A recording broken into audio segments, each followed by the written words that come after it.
মোল্লাহাটে শহীদদের মাগফিরাত কামনায় আলোচনা ও দোয়া মাহফিল অনুষ্ঠিত। শুনলেন সংবাদ শিরোনাম। এখন আব্দুল্লাহ ফারুক বাগেরহাট প্রতিনিধির রিপোর্ট।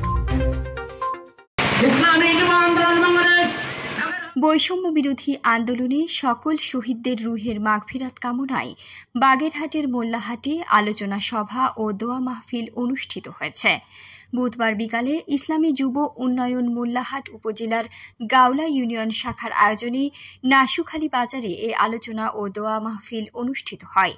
অনুষ্ঠানে প্রধান অতিথি ছিলেন খুলনা মহানগর ইসলামী আন্দোলন বাংলাদেশের সহসভাপতি মাওলানা মুফতি আমানুল্লাহ। প্রধান বক্তা ছিলেন বাগেরহাট জেলা সভাপতি মাওলানা মোহাম্মদ আবু বকর।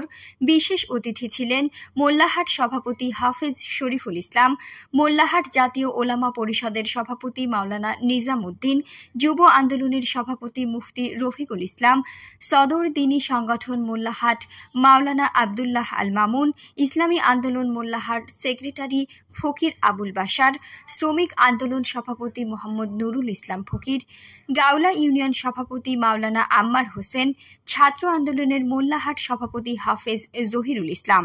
সভাপতিত্ব করেন ইসলামী যুব আন্দোলনের উপজেলা সভাপতি ডাক্তার শেখ সোহাইল আহমেদ সবুজের সভাপতিত্বে উক্ত অনুষ্ঠান পরিচালনা করেন ইসলামী যুব আন্দোলনের উপজেলা সভাপতি মোহাম্মদ জাকারিয়া মোল্লা।